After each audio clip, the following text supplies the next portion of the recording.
Salam Malaysia Madani dan gembira kita dapat bersama lagi dalam program Ruang Bicara yang kami bawakan kepada anda di Bernama TV, dan sudah pastilah hari ini juga kita masih lagi akan membincangkan tentang merealisasi Belanjawan 2025. Dan topik yang menjadi pilihan kita di program Ruang Bicara hari ini ialah kepengurusian ASEAN 2025. Malaysia memperkukuh kerjasama ekonomi serantau. Dan saya anggap ini sesuatu yang penting dan menarik sebenarnya, dan kita akan sembang-sembang berkaitan dengan topik ini bersama tetamu yang sudah pun berada bersama saya di studio Ruang Bicara ini. Tetapi sebelum itu, barangkali sebelum saya memperkenalkan tetamu yang sudah pun berada bersama dengan saya, mungkin menarik jugalah kalau kita imbas kembali apa yang disebut oleh Yang Amat Berhormat Perdana Menteri Datuk Seri Anwar ketika pembentangan Belanjawan 2025 di Parlimen baru pada beberapa hari yang lalu ataupun pada 2 minggu yang lalu. Dan beliau ada menyebut bahawa Malaysia berpegang teguh kepada pendekatan bersama dalam memahat agenda pembaharuan di peringkat ASEAN, termasuklah menggerakkan pembangunan di kawasan bersempadan dengan negara tetangga untuk kemakmuran bersama. Dan Malaysia juga akan membawa ASEAN mengharungi masa depan dengan yakin, termasuklah memperkukuhkan kerjasama ekonomi serantau menerusi penganjuran sidang kemuncak ASEAN GCC dan China buat julung-julung kalinya. Jadi inilah antara perkara-perkara menarik yang akan kita bincangkan. Baiklah, izinkan saya terlebih dahulu memperkenalkan tetamu yang sudah pun berada bersama saya di studio Ruang Bicara ini. Kita ingin mengucapkan jutaan terima kasih dan selamat datang semula kepada yang berbahagia Dr. Muhammad Azwan Abdul Rahman yang merupakan fellow di Institut Kajian Malaysia dan Antarabangsa di Universiti Kebangsaan Malaysia ataupun UKM. Jadi Dr. Azwan, apa khabar? Khabar baik Tuan Haji. Sihat ya? Alhamdulillah. Saya ni kurang sihat sikit. Dengar dari suara tu dah dengar tu. Ada gangguan. Ada gangguan sedikit di situ. Okey, tapi insya-Allah kita akan dapat meneruskan program ini seperti apa yang kita inginkan sebenarnya. Baik, mungkin dari sudut pandang Dr. Azwan sendirilah, apabila Malaysia akan menjadi pengerusi ASEAN pada tahun depan, barangkali banyak sesuatu yang menarik sebenarnya mungkin kita harapkan, dan tentunya lah kita ingin melihat bahawa dengan menjadi pengerusi ASEAN nanti mungkin kita akan memberi satu nafas yang mungkin lebih segar kepada ASEAN dan akan menjadi satu gabungan negara-negara di Asia Tenggara ini menjadi lebih kukuh, lebih kuat dan lebih dihormati sebenarnya. Tapi mungkin Dr. Azwan ada pandangan itu sendiri. Okay, terima kasih Tuan Haji. Pertamanya saya ucapkan berbanyak penghargaan, setinggi-tinggi penghargaan kepada Bernama TV dan juga Ruang Bicara di atas jemputan dalam rancangan Ruang Bicara berhubung dengan kepengurusian ASEAN 2025. Malaysia, kita melihat dalam tempoh semasa Laos menjadi pengurusi ASEAN, ada beberapa perkara yang masih lagi kita lihat boleh dipertingkatkan lagi. Antaranya beberapa perkara yang melibatkan 3 tonggak utama dalam ASEAN itu, wawasan ASEAN 2025. Yang pertamanya berkenaan dengan politik dan keselamatan, keduanya berhubung dengan sosial budaya, dan yang ketiganya ekonomi. Dalam konteks pergelutan ekonomi, negara-negara ASEAN ini, khususnya Malaysia juga, berkongsi dalam konteks untuk mengembangkan, iaitu melakukan pembabaran ataupun pengembangan dari segi ekonomi. Dan kita lihat pelbagai inisiatif daripada polisi negara-negara dalam ASEAN itu sendiri berebut dari segi pelaburan untuk menarik pelaburan, khususnya bagi meningkatkan production base, asas pengeluaran dan juga perdagangan itu sendiri. Dan apabila kita Tuan Haji, bila kita melihat dalam konteks Malaysia ini dalam sebagai pengurusi ASEAN 2025, banyak yang menaruh harapan yang tinggi. Ramai diplomat dan juga negara-negara tetangga kita mengharapkan Malaysia mampu membawa satu paradigma yang berbeza berbanding dengan kepengurusian ASEAN yang sebelum ini. Dengan kewibawaan Datuk Seri Anwar Ibrahim, dengan libat urusnya khususnya dengan negara-negara yang ada dalam berhubungan dengan ASEAN itu sendiri, seperti ASEAN Plus 3, dengan India, dengan beberapa lagi, termasuk dengan 11 negara dialog bersama dengan Asia, termasuk dengan United Kingdom, USA, Rusia, China. Ini menunjukkan satu harapan yang tinggi bagi pemimpin Asia untuk ASEAN menjadi satu lokomotif, satu bentuk pertumbuhan serantau yang menjadi lokomotif kepada pertumbuhan ekonomi. Kalau kita lihat pada tahun 2020, GDP ASEAN itu 3.6 trilion US dollar. Dan sekiranya Malaysia pengurusi ASEAN dapat mencatatkan pertumbuhan yang lebih, ia akan memberi satu dampak yang hebat, khususnya dalam mengangkat martabat rakyat dalam negara-negara ASEAN. Okey. Saya juga ingin ingatkan kepada anda yang mungkin ketika ini berkesempatan bersama kami di program Ruang Bicara ini, anda juga kami alu-alukan untuk berkongsi pandangan dan juga pendapat berkaitan dengan isu ini. Jadi seperti biasalah kita menyediakan talian kepada anda, iaitu di 03-2697-9768. Kerana saya percaya mungkin anda juga ada pandangan-pandangan tersendiri yang mungkin ingin anda kongsikan bersama kami di program Ruang Bicara ini. Baik, bila you sebut tentang US, ini pun sesuatu yang penting dan bagi saya menarik jugalah, Dr. Azwan, ya. Sokongan yang diberikan oleh Amerika Syarikat juga adalah sesuatu yang amat membanggakan kita sebenarnya. Betul. Kalau mengikut kenyataan yang telah pun dikeluarkan oleh penolong setiausaha negara US untuk Asia Timur dan Pasifik, iaitu Dr. Daniel Kritering, beliau menyebut bahawa sesungguhnya beliau yakin dan percaya bahawa apabila Malaysia nanti mempengerusikan ASEAN itu sendiri, ianya akan membawa satu perubahan yang cukup drastik. Itu utamanya bila kita bercakap hubungan Malaysia dan US, seperti apa yang Dr. Azwan sebut sebentar lalu. Tetapi apakah anda melihat bahawa Malaysia sendiri sebenarnya telah pun dianggap ataupun dilihat sebagai peneraju sebenarnya dalam kumpulan serantau dalam mengurangkan ketegangan di antara Amerika Syarikat dan China? Pandangan Dr. Azwan berhubung dengan perkara ini. Berhubung dengan perkara tersebut, saya balik sikit Tuan Haji kepada sejarah. Antara pemimpin kita yang begitu signifikan, yang pandangannya diterima oleh banyak pemimpin-pemimpin negara ASEAN ketika itu adalah Tun Abdul Razak. Kesan daripada idea dia, idea beliau iaitu tentang ZOFAN, Zone of Peace, Freedom and Neutrality, itu membuahkan hasil adanya konsensus kesepakatan untuk menubuhkan satu pertubuhan serantau yang boleh menjadi sebagai enabler, pemudah cara kepada mana-mana negara yang berkonflik. Ketika itu, waktu itu blok perang, blok komunisme dan juga blok demokrasi itu bertentangan. Perbenturan itu berlaku, tetapi dengan pemikiran berwawasan yang dibuat oleh Tun Abdul Razak ketika itu, dengan idea ZOFAN-nya kekal sampai hari ini dipegang oleh banyak negara ASEAN. Dan kita perlukan kepimpinan yang karismatik seperti Tun Abdul Razak. Dan kita menunggu hampir beberapa dekad. Dan akhirnya pada abad ke-21 ini, Malaysia mempunyai sosok yang saya rasa boleh memberikan satu hamparan yang baru seperti mana Tun Abdul Razak, khususnya di bawah yang dibawa oleh Datuk Seri Anwar Ibrahim, yang betul-betul melihat satu ketelitian untuk memastikan Malaysia ini boleh menjadi peringatan kepada semua negara-negara tetangga tentang keupayaan bagi menghasilkan satu bentuk pencapaian ASEAN yang membanggakan. Tetapi Tuan Haji, penting untuk saya ingatkan di sini, Tuan Haji, dalam kita menjadi pengurusi ASEAN, jangan kita terlalu meletakkan satu cita-cita yang terlalu besar ataupun too ambitious, kerana itu akan meranapkan kita. Apa yang penting dalam kita sebagai sebuah negara Malaysia, kita fokus balik kepada tetangga kita dalam konteks Nusantara ataupun dalam konteks Asia Tenggara itu sendiri. Kita lihat apa yang masih lagi belum selesai, yang belum lagi dilengkapkan oleh negara-negara ASEAN semasa mereka menjadi sebelum ini yang menjadi pengerusi.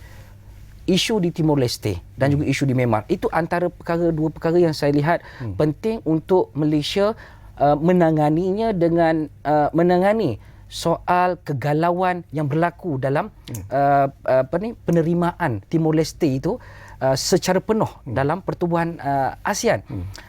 setakat ini mereka dilihat sebagai diterima sebagai pemerhati. Dan ada halangan-halangan, cabaran di dalam kalangan negara ASEAN itu sendiri, antaranya Singapura, Myanmar sendiri, yang melihat apabila masuknya Timor Leste sebagai secara penuhnya keahlian sebagai ASEAN, ini akan memberi kesan ataupun beban kepada mereka, dan ada ura-ura yang menyatakan bahawa sekiranya Timor Leste masuk ke dalam pertubuhan ASEAN secara penuh, secara full, mereka akan tarik diri. Inilah menjadi isu. Dan pada pandangan saya, Tuan Haji, apabila kita melihat dalam sekarang ni dah ada agenda ASEAN pasca 2025, iaitu adanya ASEAN wawasan ASEAN untuk 2045. Jadinya Malaysia boleh mengusulkan tentang perkara ini, iaitu untuk memastikan Timor Leste ini diberikan perhatian penuh. Kerana kita tahu untuk sumbangan sesebuah negara dalam Asia Tenggara untuk menyertai pertubuhan ASEAN itu, contribution, sumbangannya perlu 2.5 juta US dollar. Dan Timor Leste tidak mempunyai keupayaan tersebut. Betul. Apa salahnya sekiranya Malaysia menjadi pengerusi ASEAN pada tahun hadapan? Ini adalah gerak kerja yang perlu diutamakan, iaitu memastikan Timor Leste adanya dibentuk satu jawatan kuasa yang boleh memastikan sekurang-kurangnya Timor Leste ini mencapai kriteria minimum untuk diiktiraf sebagai negara penuh, sebagai negara ahli penuh dalam ASEAN. Apa yang Dr. Azwan sebut itu merupakan satu harapan yang satu harapan cukup besar sebenarnya. Tetapi kalau kita lihat di kalangan, kalau dari aspek sosiopolitik misalnya, di kalangan negara ASEAN sendiri, kita ada fahaman-fahaman ideologi politik yang berbeza dan sebagainya. Dari segi kedudukan ekonomi juga kita tahu ada negara-negara di kalangan negara-negara ASEAN sendiri di mana taraf ekonomi mereka, sosioekonomi mereka kadang-kadang agak jauh tertinggal di belakang dan sebagainya. Tetapi saya ingin berkongsi satu persoalan. Tadi pun Dr. Azwan sebut tentang credibility, tentang personality yang ditunjukkan oleh Amat Berhormat Datuk Seri Anwar sendiri. Dan kita tahu beliau merupakan seorang Perdana Menteri yang sentiasa menonjolkan ketegasan, sifat ketegasannya untuk sesuatu isu yang dianggap penting. Begitu juga dengan keikhlasan beliau dalam usaha untuk menyelesaikan apa saja masalah yang mungkin timbul. Apakah ini akan memberi kelebihan sebenarnya kepada ASEAN dalam usaha untuk memperkukuhkan ataupun memberikan satu dimensi yang lebih gemilang sebenarnya kepada perjuangan ASEAN itu sendiri? Okey, dalam belanjawan yang dipaculkan oleh Datuk Seri Anwar Ibrahim mengenai tentang kepengurusian ASEAN pada tahun 2025 itu, iaitu dengan menggunakan pendekatan bersama. Dan ini saya nampak mempunyai kesamaan dalam konteks prinsip yang dibawa oleh menerusi prinsip Bandung, Persidangan Bandung tahun 1955 tentang hidup aman dan damai saling berdampingan, yang sering saya sebut sebelum ini, di mana bila kata pendekatan bersama ialah hidup aman damai saling berdampingan ini penting kerana ini adalah satu bentuk kompromi yang boleh membawa kepada hasil akhirnya, iaitu pembangunan rantau damai. Apabila adanya sebuah pembangunan rantau damai, di sinilah kekuatan Datuk Seri Anwar Ibrahim sebagai seorang pemimpin yang kita boleh katakan dia pun baru Datuk Seri Anwar Ibrahim pun baru diiktiraf sebagai antara tokoh pemimpin Islam yang berpengaruh di dunia. Jadinya dengan kekuatan yang beliau ada itu dan kekuatan Malaysia pada hari ini dari sudut ekonomi, dengan kita berjaya menunjukkan Malaysia berjaya menunjukkan prestasi yang terbaik khususnya dalam keadaan pengukuhan ringgit Malaysia dengan inflasi 1.9%, pertumbuhan kita 5.9%. Ini menunjukkan satu bentuk kepercayaan oleh banyak pimpinan-pimpinan dalam negara ASEAN kepada Datuk Seri Anwar Ibrahim untuk memberikan satu suntikan yang boleh memberikan satu inspirasi khususnya dalam membentuk sebuah pertubuhan serantau ASEAN yang bukan saja memfokuskan kepada soal ekonomi semata-mata. Sebab Datuk Seri Anwar Ibrahim ni, Tuan Haji, dia sentiasa sering acap kali menyebut walaupun kita fokus pada ekonomi, tumpuan utama ialah untuk mengangkat martabat rakyat. Sebab itu kalau kita lihat dalam belanjawan ekonomi, belanjawan madani, belanjawan negara kita pada tahun ini yang diumumkan, antara beberapa preamble mukadimah yang dimunculkan oleh Datuk Seri Anwar Ibrahim, dia menyebutkan apa Tuan Haji? Fokusnya kepada rakyat. Rakyat itu dari konteks mana? Yang mana di kalangan kelompok-kelompok yang mempunyai pendapatannya rendah. Di mana fokusnya diletakkan di bawah usahawan-usahawan mikro. Usahawan yang mungkin tidak ada modal tapi ia perlu dibantu oleh kerajaan. Bila Dr. Azwan sebut tentang persoalan ini menarik juga. Saya nak memetik satu lagi kenyataan yang telah pun dilontarkan oleh Amat Berhormat Perdana Menteri ketika membentangkan belanjawan tersebut. Beliau mengatakan bahawa kepengurusian ASEAN Malaysia 2025 ini akan melibatkan penganjuran lebih 270 mesyuarat dan aktiviti melibatkan semua negeri. Dan beliau juga berharap bahawa penganjuran ini akan dapat menjana pembaharuan pendapatan usahawan, khususnya penyedia khidmat logistik, perhotelan, pelancongan, termasuklah jualan kraftan. Mungkin apakah itu ada kaitan dengan Betul, ada kaitan. Satu perkara lagi Tuan Haji, sebab itu apabila Malaysia menjadi pengurusi ASEAN, antara perkara pertama yang saya lihat untuk memastikan Malaysia ini menjadi satu hub kepada pembentukan asas pasaran yang kuat ialah dengan kekuatan di kalangan kita punya usahawan-usahawan yang ada di dalam negara kita.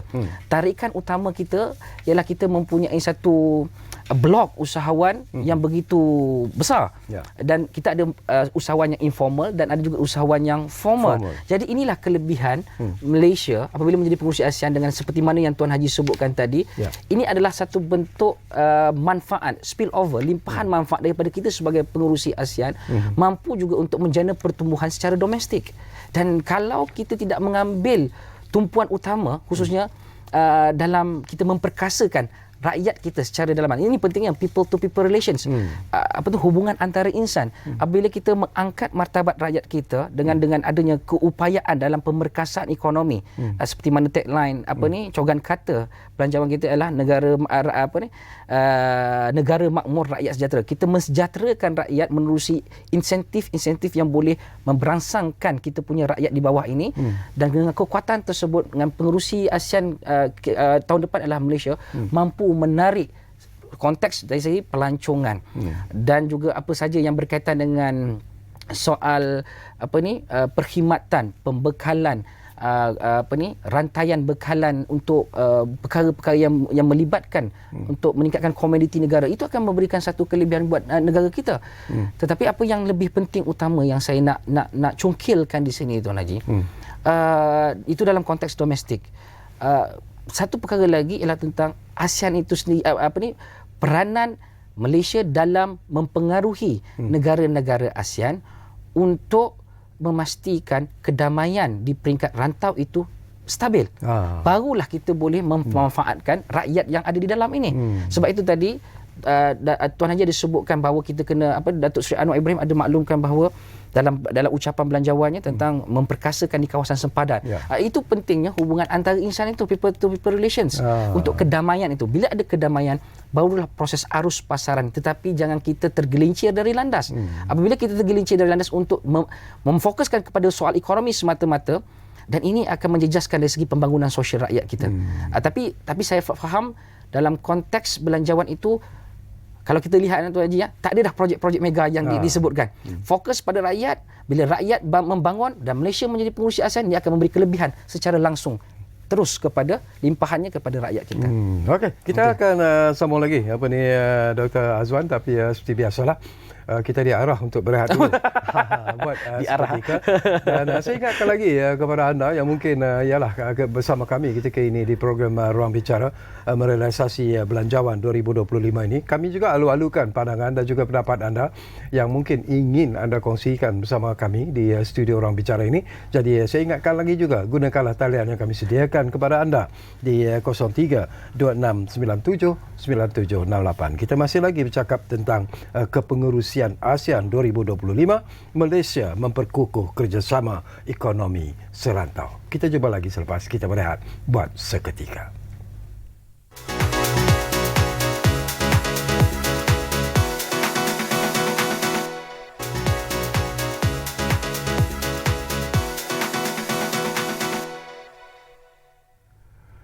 Okey, kita kembali semula ke ruang bicara merealisasikan belanjawan 2025 dan topiknya sudah pastilah masih lagi tentang kepengurusian ASEAN 2025. Malaysia memperkukuh kerjasama ekonomi serantau dan tentunya kita masih lagi bersama dengan tetamu iaitu Dr. Muhammad Azwan Abdul Rahman yang merupakan fellow di Institut Kajian Malaysia dan Antarabangsa di UKM. Baik, sesuatu yang mungkin juga saya anggap sebagai satu isu yang cukup penting bila kita bercakap tentang ASEAN secara keseluruhannya. Kadang-kadang sama ada kita suka ataupun tidak, kita terpaksa menerima hakikat sebenarnya, Dr. Azwan. Ya, betul. Kadang-kadang berlaku jugalah keretakan dalam hubungan di antara negara-negara ASEAN itu sendiri. Dan ini yang kadang-kadang membimbangkan kita. Kerana mungkin apa yang dirancangkan nanti ketika kita menjadi pengurusi ASEAN ini barangkali agak sukar untuk dilaksanakan kerana tidak ada persetujuan secara total daripada negara-negara ASEAN sendiri. Apakah anda melihat ini juga isu yang mungkin akan memberi cabaran hebat kepada Malaysia apabila kita menjadi pengurusi ASEAN nanti? Berdasarkan apa yang saya teliti, Tuan Najib, dan kajian ni saya buat sebelum ini dan saya terbitkan dalam satu jurnal artikel akademik pada tahun 2018. Saya menulis sejarah dalam artikel tersebut dan dalam masa sama saya mengupas tentang keadaan ketika itu, marca pada ketika itu, iaitu tentang arus global yang adanya tentangan daripada US dan juga China yang berlaku pada tempoh saat adanya pengenalan TPPA, kemudiannya China begitu agresif dalam konteks pengenalan BRI, iaitu Belt and Road Initiative, dan ini memberi kesan secara langsung kepada negara-negara Asia Tenggara. Dan kesan ideologi tersebut, kesan daripada gerakan agenda bersifat ekonomi itu tersebut turut memberi satu rekahan kepada beberapa negara ASEAN. Contohnya saya bagi tahu satu perkara ialah Filipina. Kita tahu dia bersandarkan kepada sokongan daripada pihak US.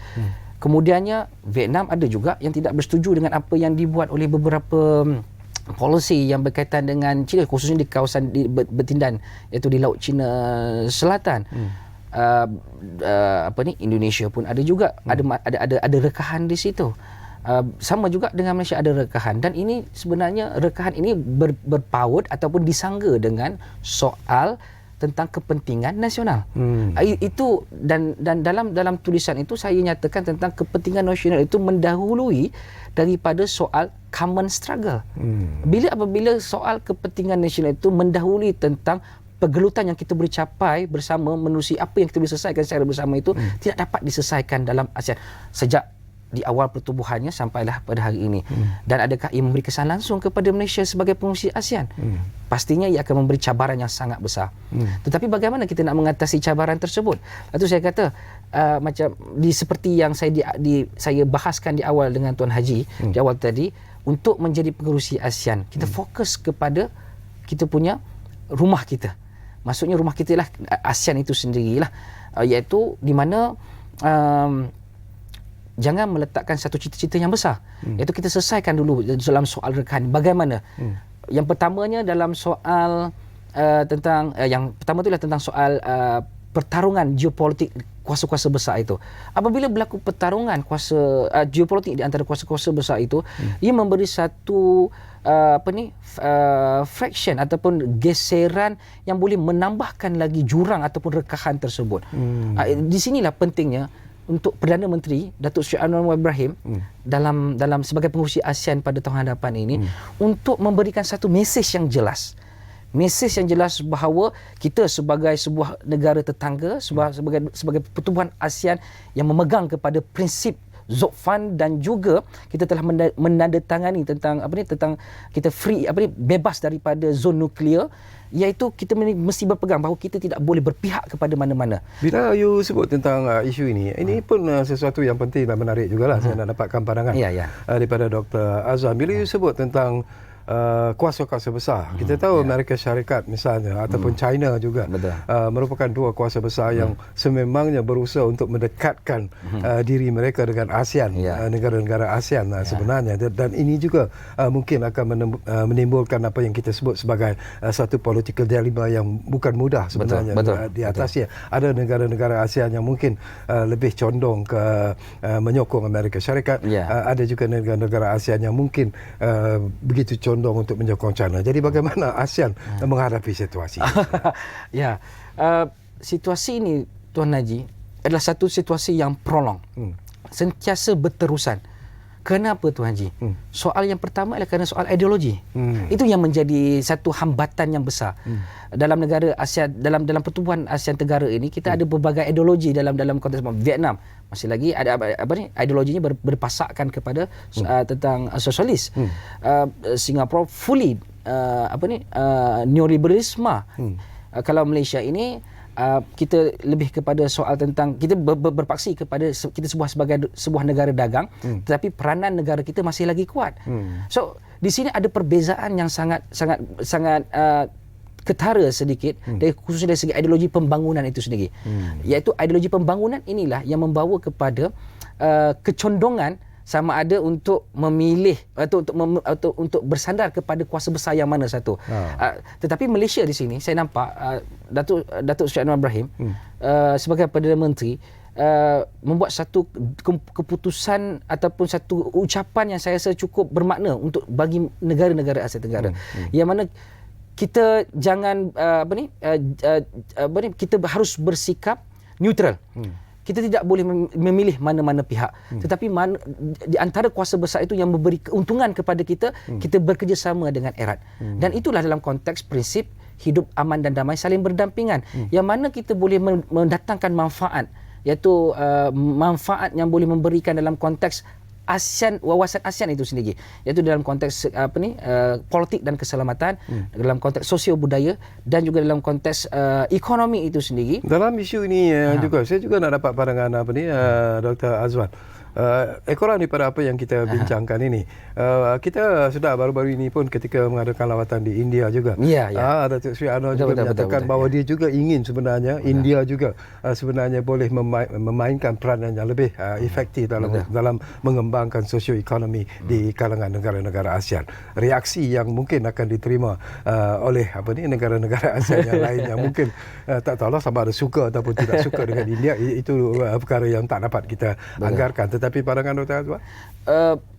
Kalau kita lihat hubungan Malaysia dengan India, kita telah angkat hubungan kita kepada comprehensive strategic partnership. Satu bentuk hubungan yang erat, yang berstrategik, yang begitu rapat sekali. Dan Malaysia antara negara yang ketiga dalam ASEAN yang mempunyai hubungan perdagangan yang begitu baik. Dan ini menjadi satu pemangkin ataupun satu lonjakan khususnya Malaysia untuk memastikan negara-negara Asia Tenggara ini melihat India sebagai satu perspektif ekonomi yang boleh membawa satu perkara yang lebih baik untuk ekonomi lokomotif untuk negara Asia Tenggara. Kenapa, Tuan Haji? Sebab India ni kita tahu dari segi kelebihan dia punya teknologinya itu. Kemudiannya dari segi teknologi perubatan, komoditinya juga pun begitu besar. Dan ini memberi kelebihan kepada negara-negara Asia Tenggara untuk berdagang dengan India dalam konteks ekonomi, berdagang dengan India. Dan seterusnya, apabila kita menyebut tentang India ni, kita tak boleh lari daripada BRICS. Jadinya setakat ini yang negara Asia Tenggara yang favor, yang berada dalam konteks lingkungan BRICS itu adalah Indonesia, Vietnam, Thailand dan juga Malaysia. Dan pada bulan depan kita akan berada di Rusia, Perdana Menteri akan berada di Rusia untuk soal BRICS ini. Dan ini memberikan satu kepastian yang berbobot, Tuan Haji. Kepastian yang berbobot dari sudut konteks di mana negara Asia Tenggara boleh melihat India sebagai satu sahabat, sebagai satu rakan karib yang boleh dipercayai. Sebab walaupun India ini sebuah negara yang berkembang, emergence economy. Tetapi dia bukan seperti mana, dia tidak melibatkan pertarungan seperti mana geopolitik yang berlaku di antara China dan juga Amerika Syarikat. Kenapa Tuan Haji? Kerana India juga mencari satu tapak mass production untuk kelebihan kepada rakyatnya di dalam. So, dia pun tidak boleh menunjukkan satu bentuk yang terlibat dalam pertarungan geopolitik itu dan ia akan merugikan India sendiri. Jadinya dengan kehebatan hubungan yang ada di antara Malaysia yang baru diangkat sebagai hubungan erat yang berstrategik itu, iaitu comprehensive strategic partnership, saya melihat ia akan menjadi satu kelebihan buat negara tetangga, khususnya yang ada di dalam kita punya rantau ini, boleh memberi satu kelebihan khususnya untuk kita meningkatkan lagi khususnya pertumbuhan ekonomi, sosio budaya, kekayaan sosio budaya, adanya asimilasi di antara kita punya kebudayaan untuk memangkinkan lagi kehebatan kita sebagai pertubuhan serantau yang mengangkat soal kedamaian. Bila Dr. Azwan sebut tentang penyertaan kita sebagai ahli bersekutu, tak silap saya, dalam BRICS itu sendiri. Dan ini berarti bahawa hubungan kita dengan Rusia itu juga menjadi semakin kuat, semakin erat sebenarnya. Dan ini juga satu pencapaian yang cukup menarik sebenarnya, walaupun mungkin ada juga negara-negara di rantau ASEAN ataupun di Asia Tenggara ini yang tidak mahu menyertai BRICS dan mungkin mereka mempunyai pandangan yang tersendiri dari segi politik dan sebagainya. Jadi apakah itu juga mungkin kalau tidak diawasi ataupun tidak dilaksanakan dengan mengikut lunas-lunas yang sewajarnya, mungkin juga akan menimbulkan sedikit kekecohan ataupun keretakan hubungan di kalangan ASEAN itu sendiri. Betul. Begini Tuan Haji. Sebab itu dalam soal BRICS ini Tuan Haji, dalam soal BRICS dan juga ASEAN, sebagai sebuah negara yang akan menjadi pengurusi pada tahun hadapan, Malaysia perlu bermain bidak dengan baik. Perlu bermain bidak dengan baik. Seperti mana yang saya sering sebutkan kepada Tuan Haji, tarik rambut dalam tepung. Rambut jangan putus, tepung jangan berselera. Jadinya perlu ada perundingan. Perundingan yang boleh memantapkan dari segi bagaimana kita nak ada keyakinan dan juga kesepakatan. Dan kita tidak boleh meletakkan satu hambatan apabila BRICS ini memberikan satu kelebihan. Contohnya BRICS ini memberi satu kelebihan, tapi kita tidak boleh menjadikan ia sebagai satu perkara yang boleh mendesak negara-negara Asia Tenggara untuk menyertainya. Kenapa? Kerana ada sesetengah negara Asia Tenggara yang mungkin tidak mempunyai kecondongan terhadap itu, tetapi kita boleh mempengaruhi. Dengan itu yang saya katakan, kita perlu melakukan bidak yang kita perlu menggerakkan bidak awal dahulu. Bidak yang bagaimana itu bergantung kepada bagaimana kebijaksanaan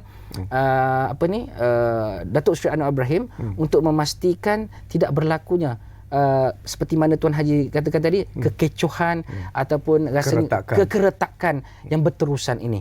Dan penting untuk saya katakan Tuan Haji, bila kita sebut pasal BRICS ni ataupun berkenaan dengan Asia Tenggara, hubungan BRICS ASEAN ini dan juga perkembangan ASEAN ini sendiri, kalau Tuan Haji lihat ASEAN ni dia punya kepengurusian ni setahun, maksudnya dalam tempoh setahun sahaja. Dalam tempoh setahun saja. Dan ini memberi kesan yang galau kepada dalam konteks perancangan. Kekeliruan dalam konteks perancangan. Baru nak rancang, dah tamat, dah habis. Baru nak rancang tentang soal, contohlah Malaysia mungkin ada perancangan untuk mempengaruhi negara-negara tetangga untuk menyertai BRICS bagi meningkatkan perkembangan ekonomi ataupun pembebaran ekonomi. Tetapi baru tempoh dalam perancangan setahun, tahun depan pergi ke pengurusi yang lain, jadi pula perancangannya yang berbeza. Cadangan saya untuk mengatasi tentang isu ini cadangan saya yang mungkin boleh diutarakan, boleh diambil dan diangkat, iaitu sekarang ni single chairmanship. Apa kata kita buat joint chairmanship? Sebab kalau kata single chairmanship, contohlah kalau kata kita ambil single chairmanship satu negara 2 tahun, contoh. Marah negara-negara lain. Dia akan melibat 20 tahun barulah dia akan jadi negara pengurusi. Apa kata kalau kita buat joint chairmanship? Yang pertamanya jimat duit. Jimat ekonomi, maksudnya dari perbelanjaan kita. Saya kata tadi nak masuk ASEAN tadi 2 juta lebih US dollar. Apatah lagi menjadi pengurusi ASEAN memerlukan dana yang lebih besar. Okey, bila ada joint chairmanship ini, ia akan memberi kelebihan kepada mana-mana negara yang bersama, yang bergabung, yang menjadi pengerusi bersama ini memikirkan perancangan yang lebih mendalam tentang soal BRICS ini.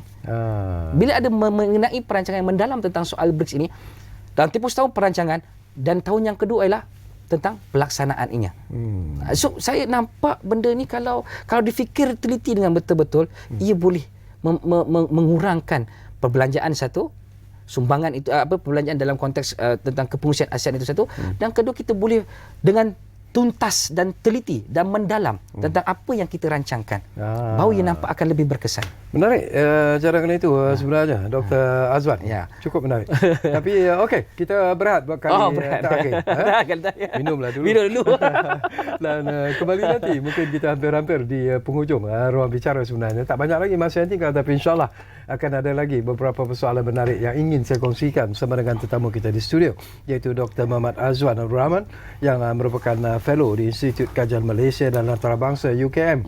Dan tentunya kita masih lagi bercakap tentang kepengerusian ASEAN 2025, Malaysia memperkukuh kerjasama ekonomi serantau. Rehat dulu.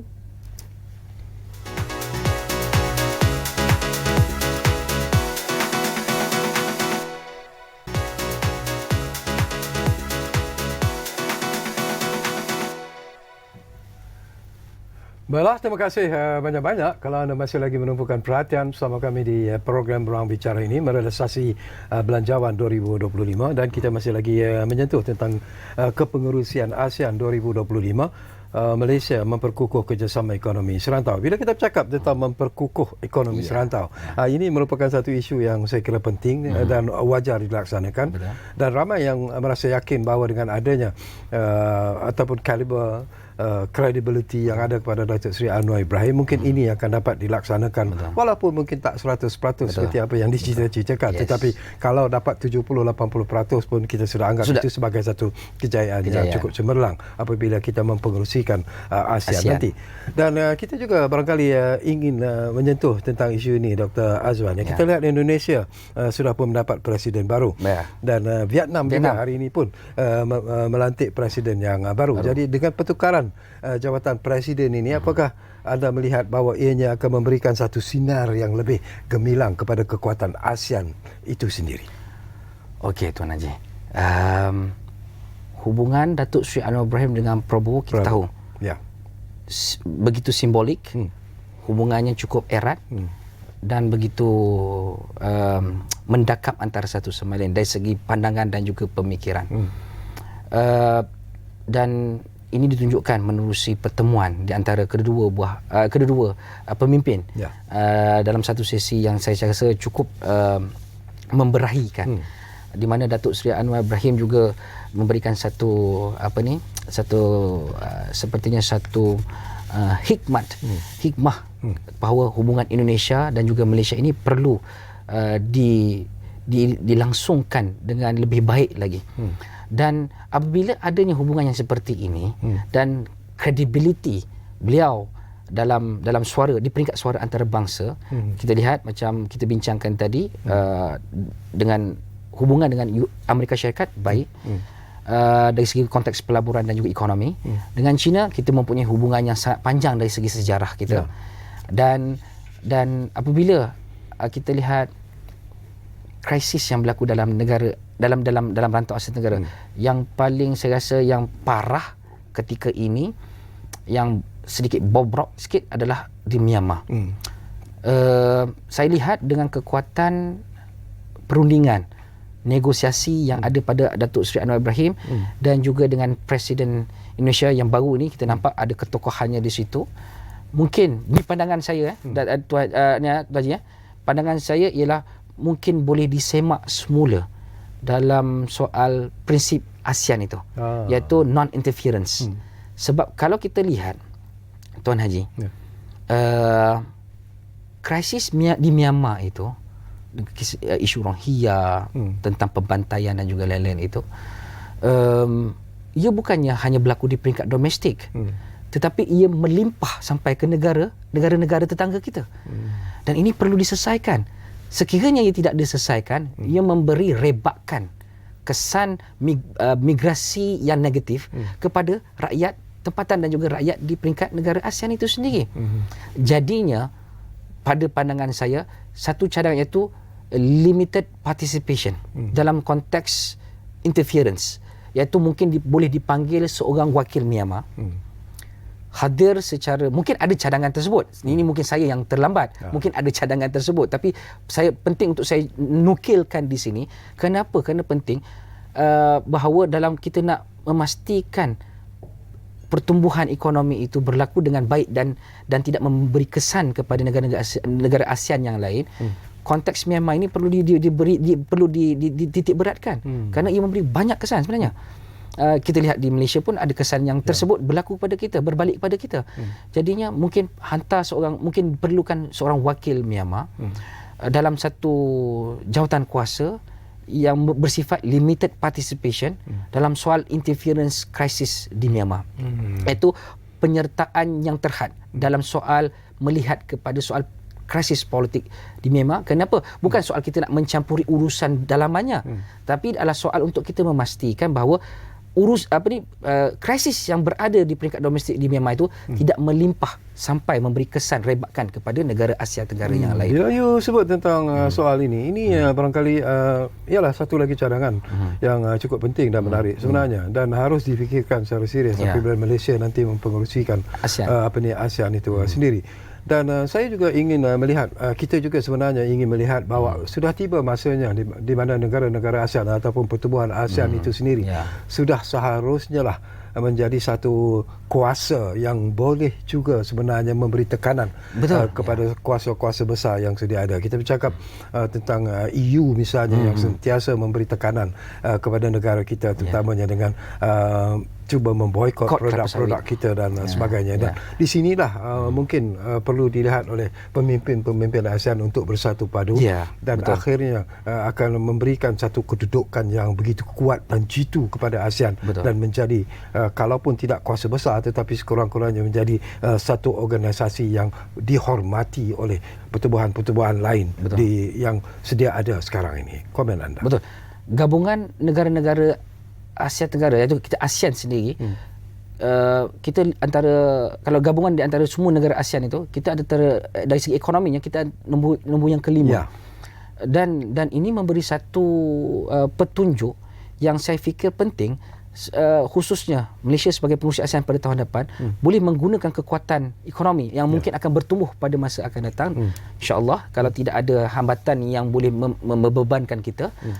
Boleh memberi satu gesaan, khususnya berkaitan isu-isu yang boleh memberikan risiko kepada negara-negara Asia Tenggara. Sebab itu dalam isu tentang Israel dan juga konflik di Israel di Palestin itu sendiri, saya lihat majoriti negara-negara di Asia Tenggara memberikan sokongan penuh kepada Palestin, khususnya dari konteks pembantaian yang dibuat oleh Israel di Palestin itu. Tetapi ASEAN perlu mempunyai satu pendirian yang jelas, khususnya bila berhadapan dengan situasi di peringkat global, di peringkat antarabangsa itu sendiri. Khususnya kalau berkenaan dengan konflik Israel Palestin ataupun di Timur Tengah itu, kita perlu menggunakan United Nations, iaitu pertubuhan bangsa-bangsa berat itu untuk menggesa menggunakan suara kita untuk menggesa di platform UN itu untuk memberikan satu isyarat dan juga mesej yang jelas tentang kita punya kewajaran dan juga keprihatinan pendirian kita. Itu sangat-sangat penting. Kerana macam saya katakan tadi Tuan Haji, apa pun yang berlaku di peringkat antarabangsa, kita kena balik kepada kita punya rumah kita. Sebab inilah rumah kita. Zon kebudayaan kita di sini. Dan di sinilah perlu kita menjamin kita punya keutuhan ataupun budidaya kita dalam memastikan negara Asia Tenggara ini, kita ni kan adik-beradik. Dalam negara kita ni adik-beradik. Cubit peha kiri, peha kanan terasa. Jadinya Malaysia perlu ambil pendirian khususnya untuk memastikan dalam apabila melibatkan soal tekanan itu, perlu berpaksikan kepada undang-undang pertubuhan antarabangsa dan juga yang kegunaan UN itu sendiri. Itu saya nampak perlu diperhalusi dan perlu ditegaskan menjadi satu agenda utama dalam pengurusi ASEAN pada tahun hadapan. Okey, kita di penghujung sebenarnya. Penghujung dah. Masa kita tak sedar. Tak sedar. Ya. Dr. Azwan, tinggal lebih kurang 2-3 minit saja lagi. Jadi, ialah melihat kepada perkembangan ataupun senario ekonomi semasa. Kita tahu bahawa ianya berada dalam keadaan yang tidak menentu sebenarnya. Dan inilah sebenarnya satu lagi cabaran kepada negara-negara ASEAN. Dan ini juga merupakan cabaran kepada negara kita selaku pengerusi ASEAN yang akan datang untuk menyatupadukan negara-negara ASEAN ini bersepadu dalam semangat untuk membantu antara satu sama lain dalam usaha untuk memperkukuhkan ekonomi ASEAN dan akhirnya menunjukkan kepada satu jalan yang mungkin akan memberikan manfaat dan juga kebaikan kepada semua negara-negara ASEAN, dan itulah yang ingin kita lihat sebenarnya dilaksanakan oleh Malaysia selaku pengerusi ASEAN dalam sektor ekonomi khususnya dan perpaduan raya ASEAN keseluruhannya. Harapan saya untuk Malaysia sebagai pengerusi ASEAN pada tahun depan perlu mengangkat tentang soal apa yang dipaculkan oleh Datuk Seri Ibrahim, itu pendekatan bersama. Dalam konteks akademik, saya melihat peaceful coexistence approach itu. Hidup aman, damai dan saling berdampingan perlu menjadi satu teras utama yang perlu menjadi mesej jelas oleh Datuk Seri Anwar Ibrahim untuk menyampaikan tentang inti panti utama prinsip-prinsip ini supaya negara-negara Asia Tenggara saling menghormati antara satu sama lain. Yang keduanya, Tuan Haji, saya ulang semula lagi, Tuan Haji, kita perlu realistik dalam kita mencapai cita-cita kita sebagai pengerusi ASEAN. Buat sesuatu dengan laksanakan dengan yang betul, dengan tata kelola yang betul, dan seterusnya kita dipercayai dan diyakini untuk mengemudi ASEAN pada tahun hadapan. Dan yang ketiga, yang terakhirnya, iaitu tentang soal pembangunan rantau damai, Tuan Haji. Yang ini penting, Tuan Haji, kerana kita nak pastikan ekonomi ASEAN kita dari segi kerjasama ekonomi serantau ini kukuh. Apakah faktor yang memperkukuhkan kerjasama ekonomi serantau? Adalah tentang pembangunan yang damai. Pembangunan pertubuhan serantau yang damai ini penting untuk memberikan satu lonjakan khususnya untuk bukan saja untuk negara untuk pertumbuhan ekonomi, tetapi adalah untuk mengangkat martabat dan juga pembangunan sosial negara-negara rakyat di dalam negara ASEAN itu sendiri. Okey, menarik. Terima kasih banyak-banyak kepada Dr. Muhammad Azwan Abdul Rahman kerana sudi bersama kami di program Ruang Bicara merealisasi Belanjawan 2025, dan sudah pastilah sebagai rakyat Malaysia kita berasa yakin sebenarnya dengan credibility, dengan kebolehan personality Datuk Seri Anwar sendiri untuk berada ataupun mempengerusikan ASEAN pada tahun 2025. Itulah kekuatan Malaysia sebenarnya, dan kekuatan inilah saya harapkan dan saya jangkakan akan menjadi satu lonjakan ataupun suntikan kepada kekuatan ASEAN apabila kita menjadi pengurusi nanti. Dan seperti apa yang disebut oleh Dr. Azwan sendiri, beberapa perkara perlu diselesaikan dulu di peringkat ASEAN kalau kita mahu melihat ASEAN menjadi satu kuasa yang akhirnya dihormati oleh kuasa-kuasa besar di seluruh dunia. Itu harapan kita kepada ASEAN sebenarnya. Jadi terima kasih kepada anda yang menumpukan perhatian bersama kami di Ruang Bicara ini, dan jangan lupa seperti yang selalu kami janjikan kepada anda, sudah pasti Ruang Bicara akan terus berbicara bersama anda dari masa ke semasa. Kita jumpa lagi, insyaAllah. Terima kasih, Tuan Haji.